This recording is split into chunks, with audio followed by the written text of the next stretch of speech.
and welcome to another in a series of great programs.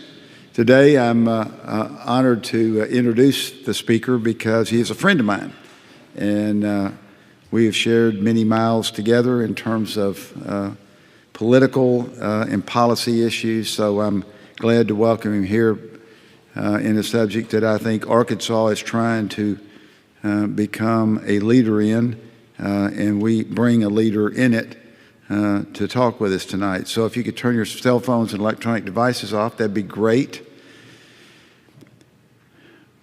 Dr. John Monahan, actually I call him John, not Dr. Monahan, but he is Dr. Monahan.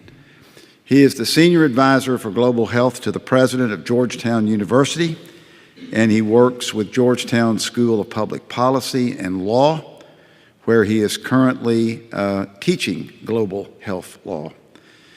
He has senior leadership experience with the Department of State, the Department of Health and Human Services, and with the Annie E. Casey Foundation. You can see the broad range of expertise. He worked on the staff of United States Senator David Pryor of Arkansas. That's where I got to know him.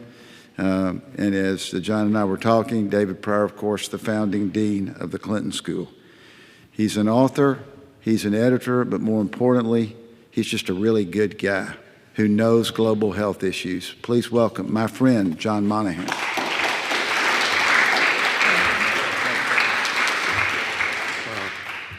Well, thank you, and it's great to be here. Skip is a friend. It's great to see you here, and it's also great to see what you've accomplished here for the Clinton School. It's really extraordinary. And I know when you started this, just to think where we are today, it's really breathtaking. So thank you. And it's also, as Skip mentioned, I work for Senator David Pryor, and so Little Rock is a special place for me. And I think, as you all know, David Pryor, you think if you're in my position, I've been so lucky to work for him. My first job, basically out of law school in Washington, was working for the best guy in Congress. And somebody, to this day, if I mention to somebody I work for David Pryor, it immediately goes to what an extraordinary human being he is. So it's a privilege. I was also here for a few months during the Clinton campaign in 1992, and so it's fun to be back. It's hard to believe it's been 25 years, but I do remember election night here. It was really extraordinary. So it's terrific to be here, and I don't. I want to jump into this, but I also want to just mention a couple things, especially for the students, as Skip was kind of referenced a number of the things that I've done, and I think I tell this to my own students too, is that one of the lucky things I've had a chance to do is I've had a chance to work in and out of government. So I've worked in government, I've worked in academia, I've worked in philanthropy, I've worked in private legal practice. And I think it's been a great opportunity because you get to see the world. It's one thing to work with people who sit in different places, but if you've actually sat in that place, you understand and you can work together differently with people. So students, if you have a chance, I would really recommend it. And I've also had this privilege of working most of my career until the last 7 or 8 years was on domestic policy issues, mostly health and human services programs for low-income people in the U.S. In the last 8 or 9 years has been global work. And again, I would say to students, if you have the opportunity to work in both spaces, you'll appreciate your own country better, and you'll also have a better appreciation of what you do when you work overseas. So I also think this fits with the whole theme of the Clinton School. I said to Skip, I'm so thrilled that when they founded this school that they didn't define public service as only about government. I mean, most of my career has been in government, but public service is something you do from every sector, from business, from nonprofit world, from government. So anyway, I think this is terrific, so thank you for having me here. But enough of my 2 cents about what you should do with your lives. Let me see if we could talk a little bit about global health. And I want to focus in particular on global health diplomacy. So let me, probably the best place to start is what is global health diplomacy? And so I always like to start with definitions, and a simple but straightforward one is from the Lancet. So what if you want to start with global health diplomacy, let's start with global health. So I think global health means a lot of things to a lot of people, but to me, the key things is it's about all people worldwide. So that means it's not health we do to people in other places. The U.S. is part of the world in global health. Global health is also about transnational issues, and what that means, that's a fancy word in my mind that really means it's a set of issues either we share in common with people in other places, or it's a set of interventions that require you to work across national boundaries. I think, and you can think of that from whether it's obesity and disease, diabetes, which is an issue that faces people all over the planet, or it's an issue like we'll talk about in terms of how do you respond to pandemic disease, which requires countries to cooperate with each other. And the last thing is it's interdisciplinary. And just to be clear, I am not a doctor, I'm not a scientist, I'm a lawyer. I've gotten into this work because I believe law can be a tool to improve health. But I do believe that we've learned, and we've learned this in the United States, but it's true everywhere, is that the main determinants of health aren't the health care services you get. It's the social determinants of health. And those social determinants are caused by where you live, how you live, the community in which you live in. And so we can't risk thinking of global health as only about health care delivery. So that's the global health side. So diplomacy, now you can imagine a group of people less likely to be involved in health is a bunch of diplomats, people at a negotiating table. But let's start with definitions here. What is diplomacy? It's about negotiations. And that's the standard dictionary definition. But what is it? It's also, if you even go back to George Kennan, one of the famous American diplomats, he realized that it's mostly about government-to-government relations, which was true at the end of the Second World War, but he even then recognized that it's about more than governments. By the time you get to the 21st century and you look at people who are writing about foreign relations today, everyone is talking about not just government-to-government relationships, but how does the government relate to civil society? How does the government relate to the private sector? So diplomacy is about negotiation, and it's about negotiation not only between governments, but between multiple sectors of society. So one of my colleagues has made an effort to try to pull those two pieces together into global health diplomacy and define it into sort of three spaces. And one is core diplomacy, which is really governments to governments negotiating.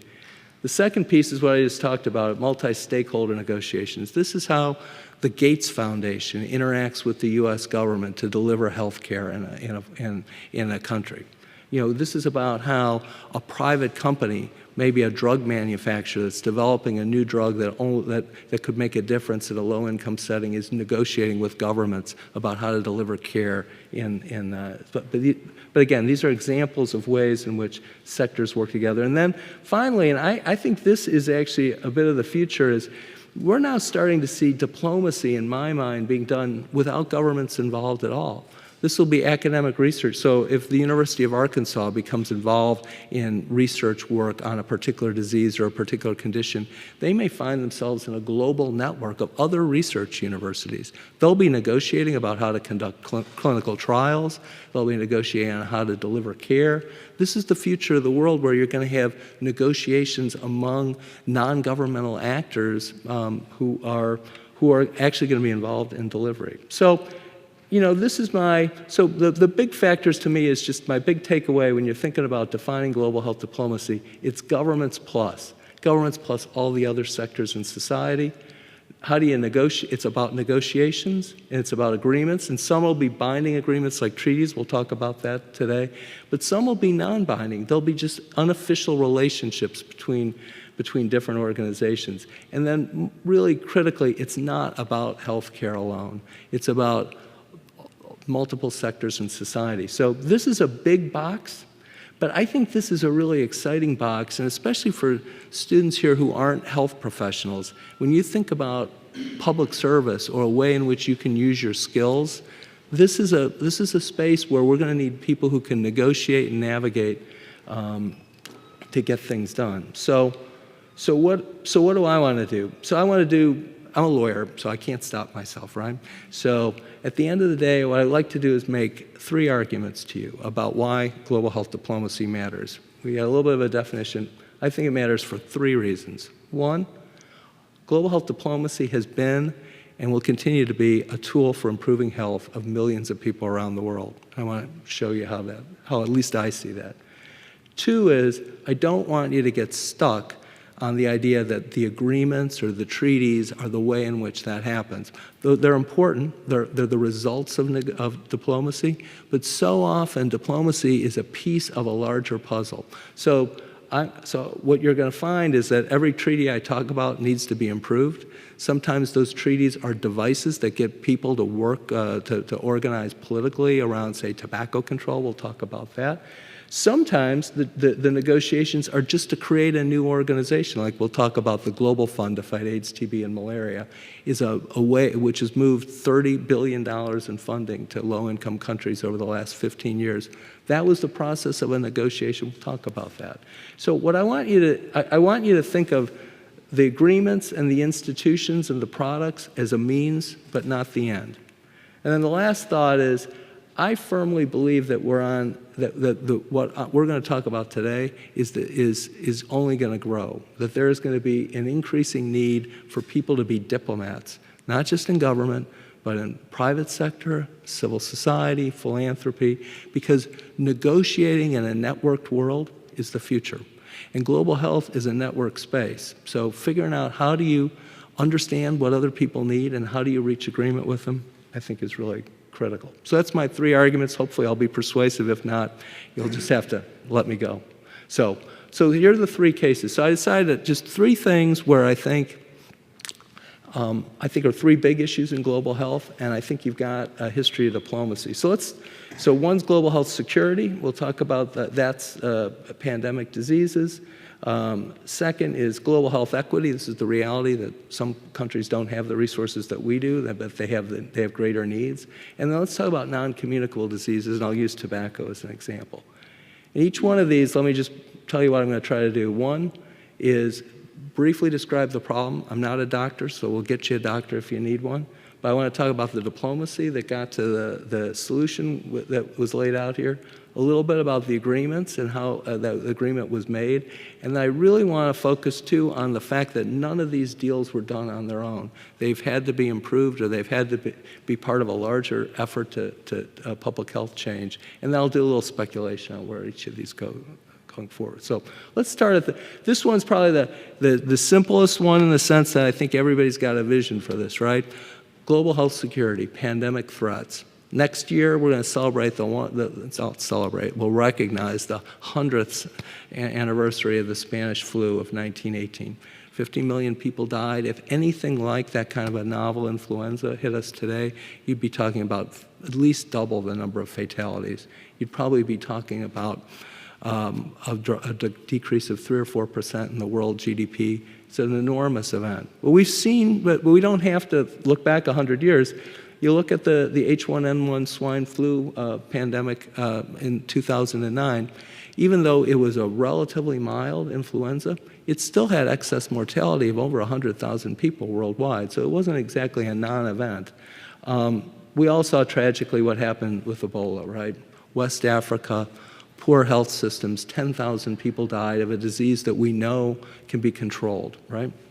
So the bottom line is infectious diseases know no borders. This is an area where it's only going to get more complicated because if you look at globalization, you look at urbanization, where rapidly humans are taking over spaces that used to be occupied only by animals or very modestly settled populations.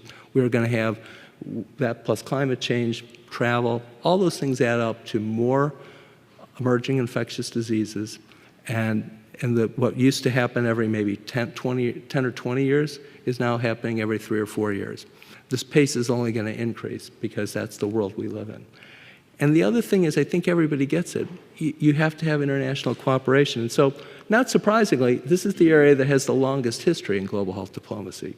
In the 1800s, there were sanitary conferences, mostly of European countries and countries in the Middle East and in North Africa. Frankly, though, if you look at most of those conferences were about those European countries protecting their commercial interests. They didn't want to have other countries quarantining their ships and their goods. But it was an example of dozens of countries getting together and talking about how do we protect against diseases. You see that expanded in the early 1900s because there was the first international sanitary regulations, which were very modest, but were at least a standing international agreement. Under the League of Nations, there was a precursor to the WHO. But again, these were standards, usually about 1 or 2 diseases. By the end, by close to World War II, 3 diseases were under the international sanitary regulations, but none of these were constituted an international system of response. After the Second World War, when the WHO was created, we began to see the architecture, a standing international health organization. There was an set of international health regulations. They too were relatively modest, but they did require countries to report diseases, new diseases that emerged within their borders, and they did call for people to cooperate. But the bottom line is, and this is true to today, the world is simply not prepared for a major pandemic event.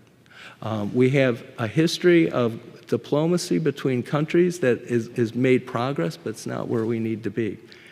So what do we have today? The good news is at the beginning of this century, there was the WHO did actually pull together the first comprehensive treaty that focused on health security.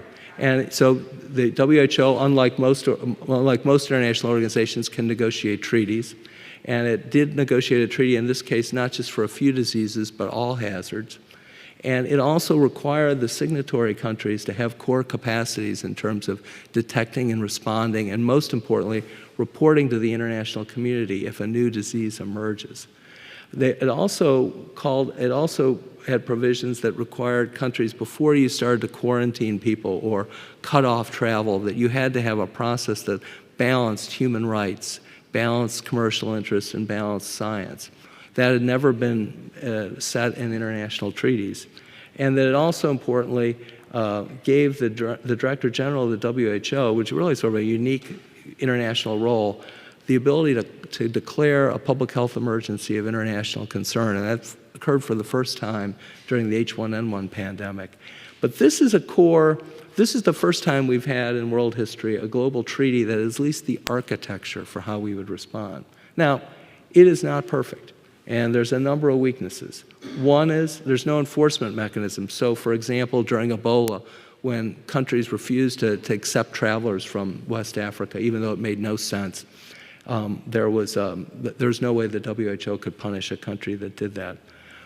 Most critically, there's no funding in this treaty for low-income countries to build their public health capacity. So you find the 3 countries in West Africa, Guinea, Sierra Leone, Liberia, these are countries that either are very low income, came out of civil wars. They didn't have the resources to prioritize the public health capacity that they needed.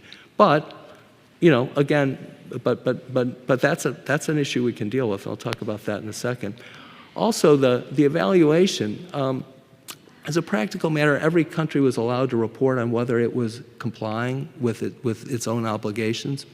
That doesn't, obviously, it's better to have an independent evaluation. And then probably most interestingly, right after the international health regulations came out, a number of countries, led by Indonesia, made an argument. They said, well, wait a second. So let me get this right. We've got this international treaty. Say a novel influenza emerges in Indonesia. We'll collect that sample, report it to you, send it to CDC. You'll make a vaccine for that influenza. They'll go to the drug companies that have contracts with the United States and Western European governments, and all your folks will be vaccinated, and nothing's going to happen to us. So why should we give you the sample?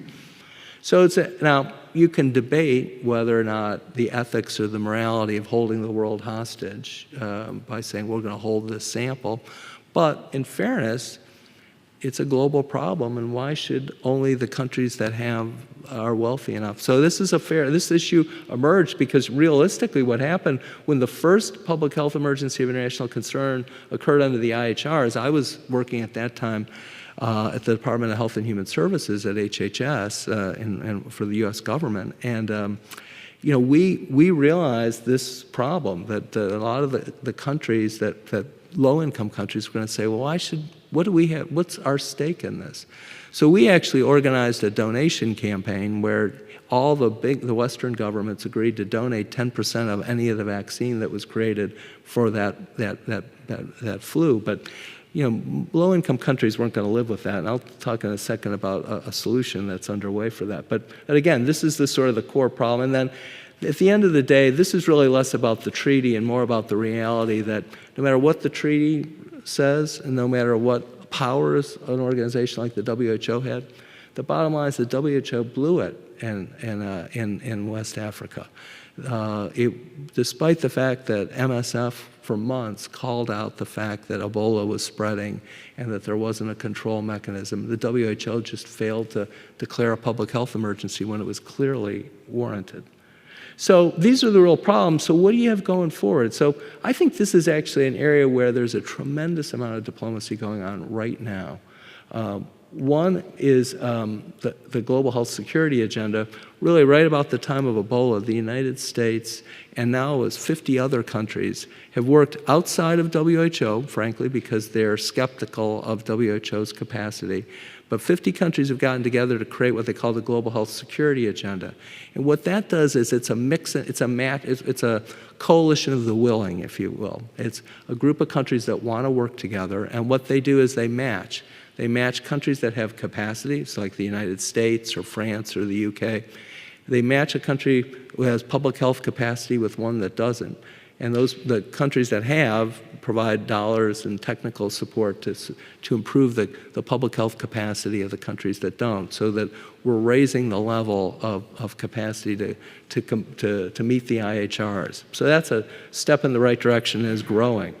The second thing is the Norwegian government just last year pulled together a group of donors and raised $600 million in commitments to do early-stage vaccine development for 7 diseases that they've identified as highly likely to be pandemic potential. So that is just getting started. But again, one of the problems we had with Ebola is that nobody had done Ebola vaccine. No one had done the development work or had done very early stage work. We can't wait. If you have to wait 3 or 4 years for a clinical trial, the pandemic will be beyond us. So that is underway, and that required negotiations between 10 different countries, as well as drug companies and several foundations. The World Bank's responded to this, again, in negotiations with several countries and with private insurance companies to look at, could we create an insurance product that says, in the event of a pandemic outbreak, there'll be a surge of funding to a country to try to control a pandemic before it grows. So in this case of West Africa, if we had found out about the Ebola outbreak in Liberia early enough, could the bank have come in with substantial resources to respond early enough? But again, negotiation across sectors, multiple players.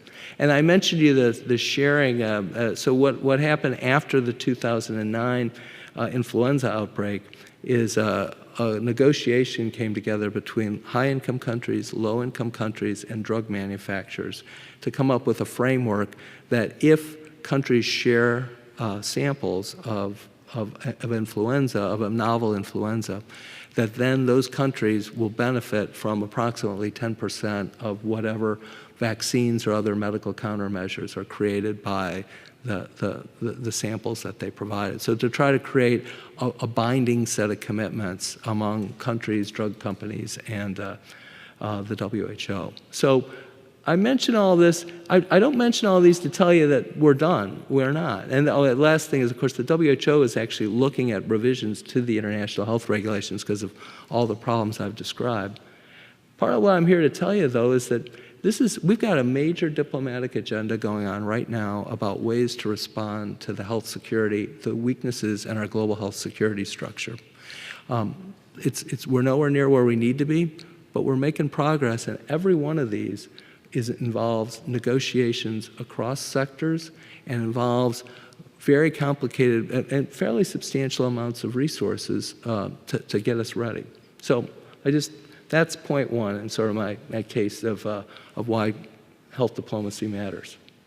Let me switch to a second one here, and I'm not going to spend a lot of time on this. I think you probably all know it intuitively, but just to say it out loud, there is a huge gap in our world between the needs of people in low and middle income countries and the resources that are available for healthcare.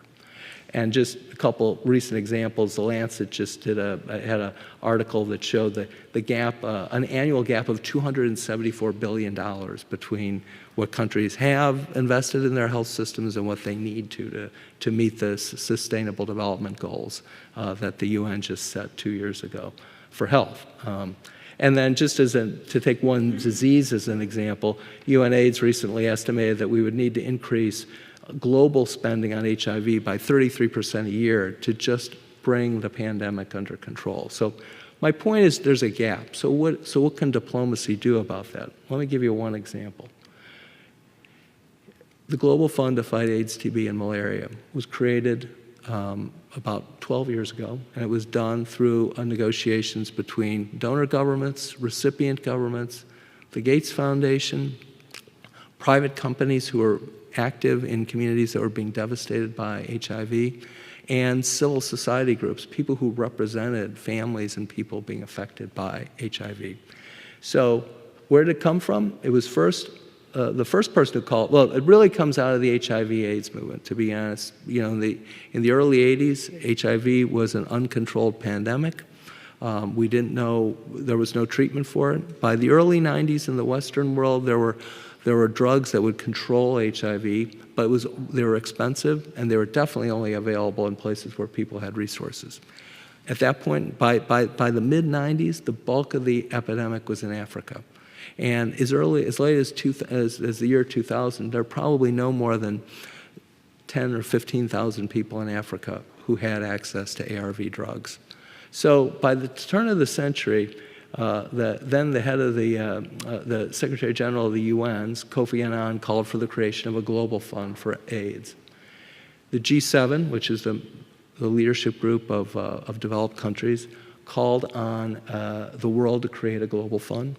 And the U.S. government, first President Clinton, because I give him due credit because we're in his school, but after he started the U.S.'s first investments in Africa for AIDS, but really President Bush's credit, he really kicked it off with the creation of the PEPFAR program and the fact that the U.S. would contribute to the Global Fund. So starting in 2001 and through 2003, there are these negotiations to create the fund. The fund's focused on 3 diseases, and that's very practical. There was a sense that donors would not give money just generically for health systems. They would only give money if there were results at the other end. Countable people on ARVs, countable bed nets for malaria, countable people getting their TB drugs. The Global Fund, because of this structure, the diplomatic structure, the board of the Global Fund is like almost no organization I know of in the world.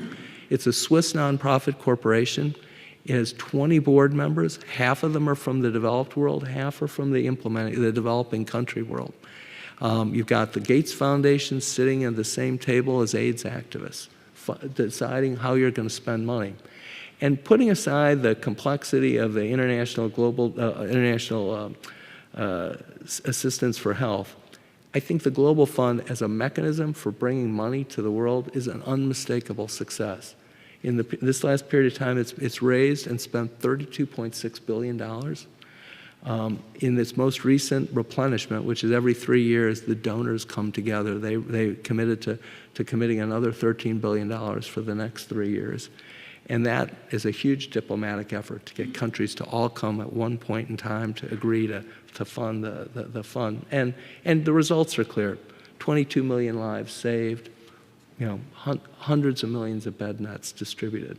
So I look at it, there's an equity problem in the world. The Global Fund is one way in which the tools of diplomacy came together, identified a problem, created a funding channel, and responded to it.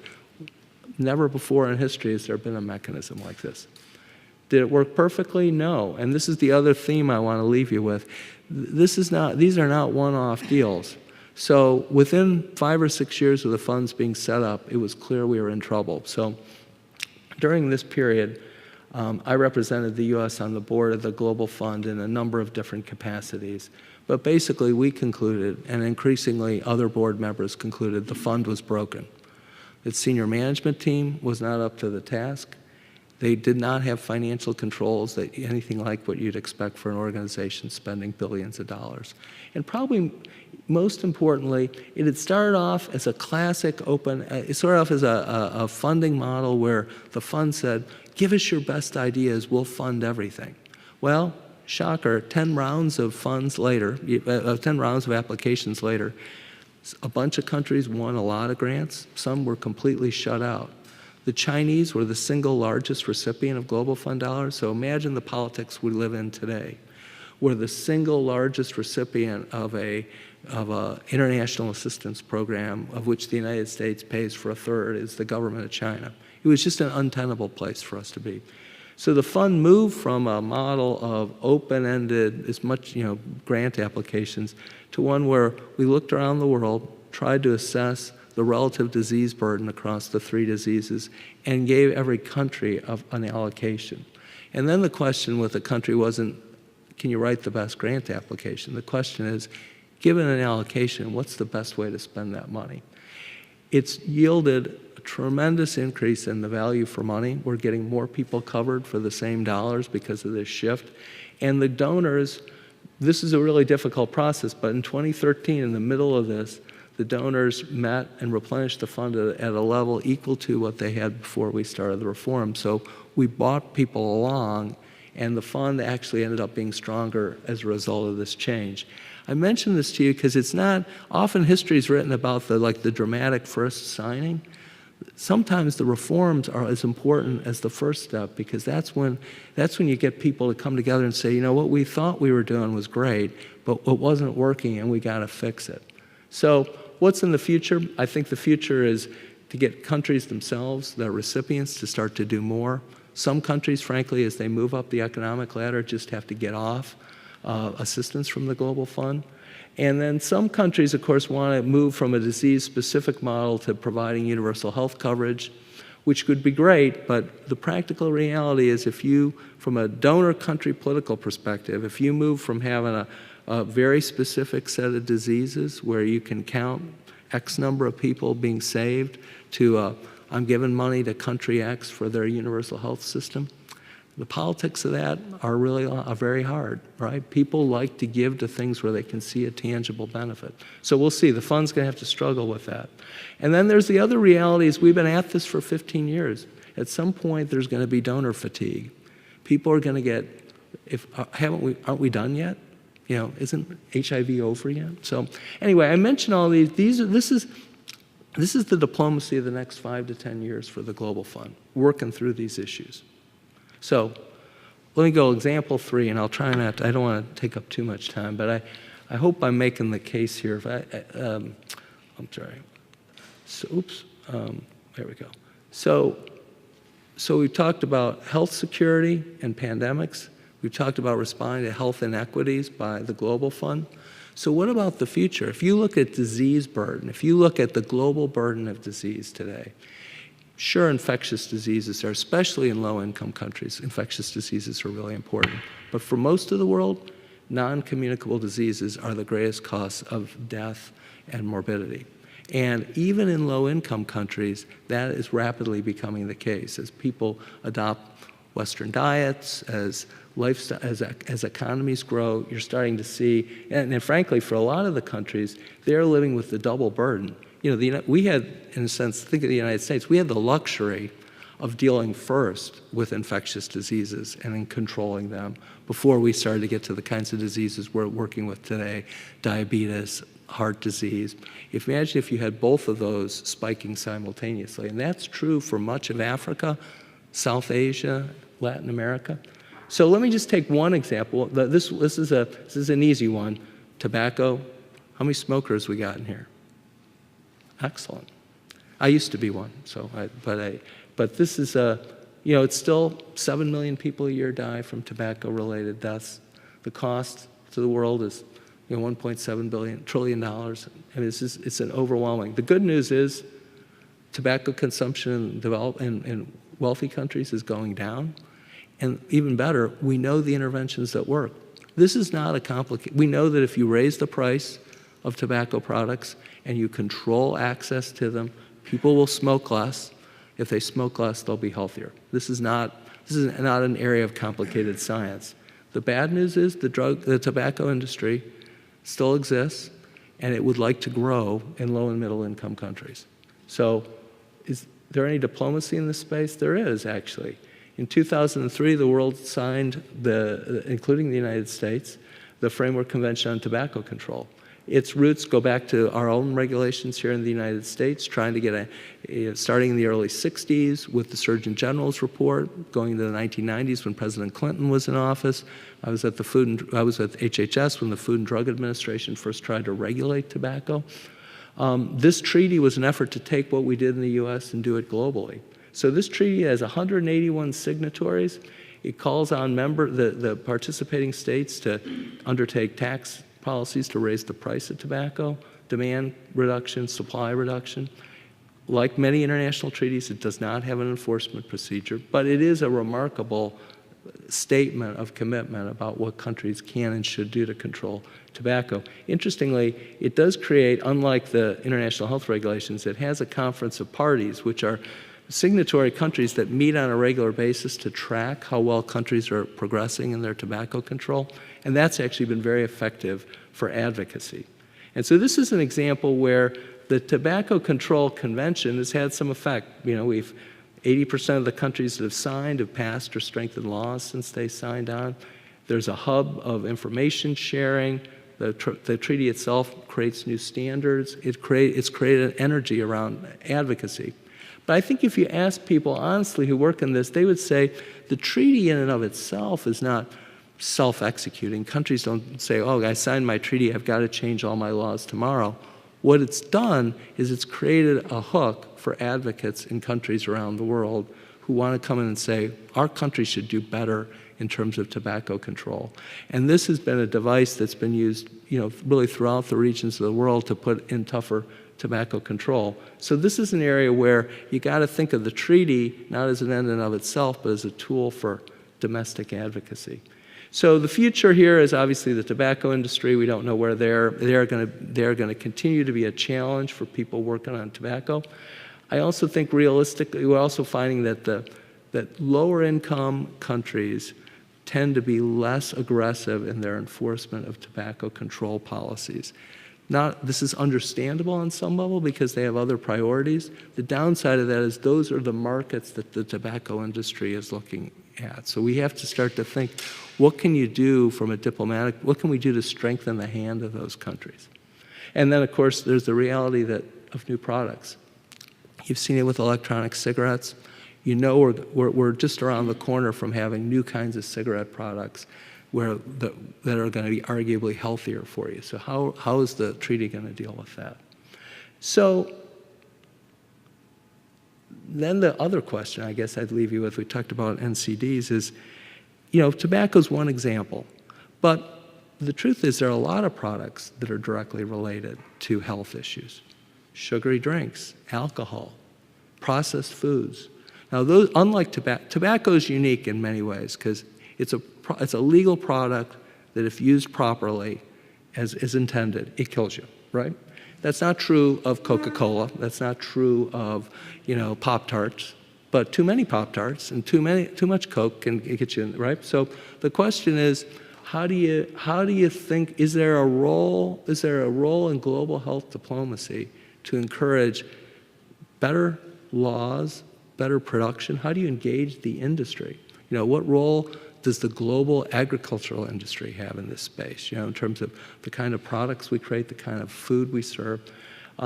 Again, this is, I think, the big open question. So I hope that wasn't too painful a tour through 3 examples of where I see diplomacy being powerful and relevant to health. I hope I made my case that diplomacy matters, that diplomacy is a key part of global health. I hope you got the point that the treaties, the agreements, the institutions, the immediate products of diplomacy are not the silver bullets, but they're part of the larger public health response. And then the last thing, and nothing against people who have in this room who have the same gray hair that I do, but for the students here, I do think this is a space where if you're thinking about health and you're thinking about global health, and you're not, or either you're not a scientist or a doctor or a health professional, you're not thinking about being one, this is a space where the skills of navigating, negotiating, problem solving can make a huge difference. And that can be whether you're working for a government or a private entity. So I think it's an exciting area, and I'm just, I'm delighted to have the chance to share it with you, and I'm happy to take any questions. Thank you. John, yes, we've got questions, and we'll get the microphone to you. Hi, thanks for coming. I'm a medical educator and a social scientist, and you didn't say a single word about what my studies and other research I've done indicates is that one of the most, if not the most, important factor in amelioration of these problems. We're going to save a lot of lives and decrease a lot of suffering, but none of this is going to be fixed until we have education and empowerment of women in these areas, and there's no word about that at all. It's extremely important in the HIV and AIDS in Africa. It's one of the biggest problems is women being affected heterosexually. TB, sickle cell, and so many others. I teach infection control and microbiology, so all of these factors that you discussed are connected to that. And so I'm wondering if there's any part of this international diplomacy that is directed at improving the condition of women in these countries. No, it's a great question. No, you're exactly right. I mean, I think women are everywhere in the world at greater risk for all the reasons you just articulated. But I also think there has been an effort, and I think in fairness, Secretary Clinton was amazing in this regard about bringing the needs of women and girls in particular. I mean, if you think about it from an infection control standpoint, if we improve the education and the economic standing and the power of women, it will change the future of the disease progression, in addition to many other things. Another example I give you is legal rights and property rights of women. In many countries, it creates a very negative cycle where women, because of the traditional ways in which societies are organized, they don't have power. They don't have the ability to control their own sex lives. They don't have the ability to navigate in a commercial setting. When you're lower in the socioeconomic scale, and this is true for almost any infectious disease, it'll hit the people who are least powerful in a society. So there has been considerable work here, but it's hard, because if you think this is hard, changing, as you know, culture is even more difficult. So great question. Other questions? Yes. Yep.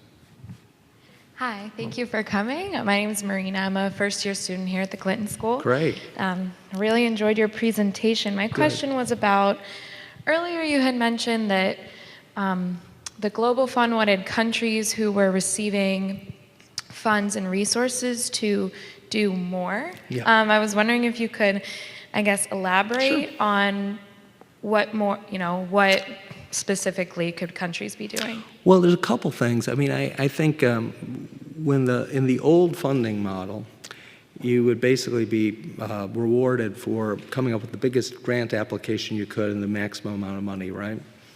There was relatively little incentive to ask how well you're deploying those resources. So I'll give you one example, is that rather than sharing resources relatively equitably across the country, you would focus on where the disease is growing, the disease is concentrated.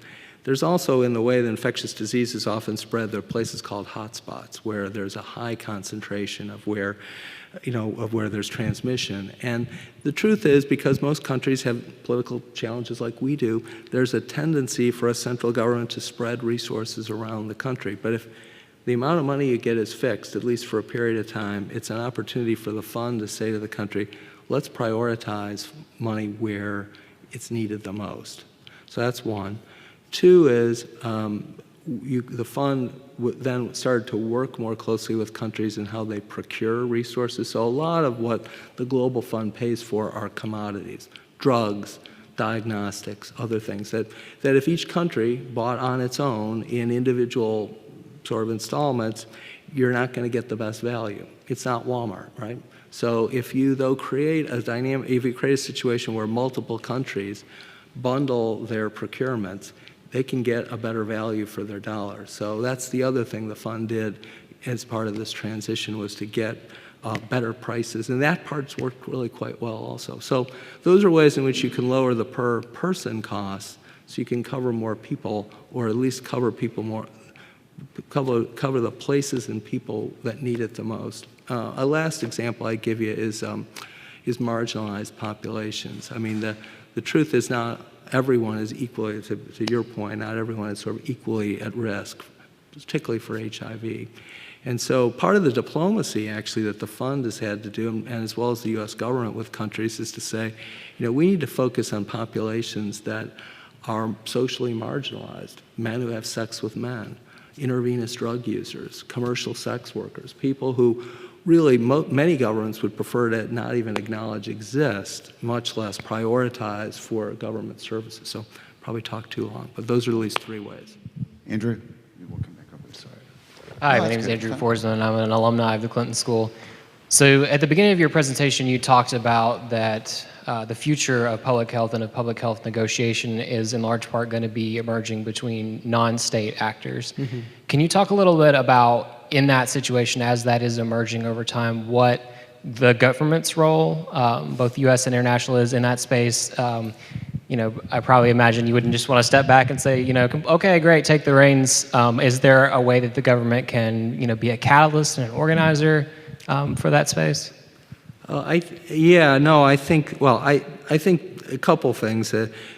The negotiations, I guess just to be clear, my point is that there's going to be many more actors beyond government, but there's no way you can do public health without government being the center of this. And also, like, to take the Global Fund, for example, there's governments, there's the Gates Foundation, there's private companies, but at the end of the day, 95% of the total dollars are international assistance dollars provided by governments. So governments can't leave this space.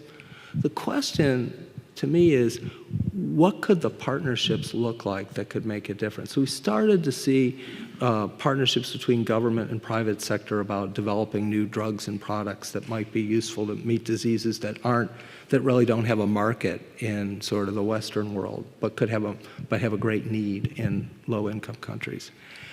There are parts of what like the private sector can do, that supply chain. Like I joked about Coke earlier, but Coke actually has an amazing global supply chain. The U.S. government doesn't. So is there something we can learn about distribution and information technology?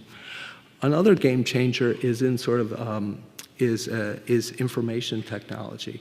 In Africa, I joke that I get better cell phone service in Africa than I do in Northwest DC, and in part because everyone's got a cell phone and the towers are high and it seems to work. But if we start to think about what smartphones can do, if realistically you're in a country where there is one doctor for 100,000 people, even if tomorrow you built 100 medical schools a year, you're not going to reach everybody for a decade, right? So, but what if we could use these things and the power of the camera, the power of information processing to do diagnosis long distance? We're starting to see that with sort of eye diseases, other things. So again, it's not about government stepping back, but it is about government thinking differently about what the partnerships are like. Is that answering your question? Got time for one more question. Okay. Hi there, my name is Yala Mueller. I'm also a first-year Clinton School Excellent. student. I really enjoyed your presentation good. and was fascinated by how you perceive of diplomacy. Mm-hmm. I was just wondering if you could speak a little bit, you mentioned how diplomacy is really the future for so many of these issues. Can you contextualize how you perceive of diplomacy in a growingly polarized world? That's a good question.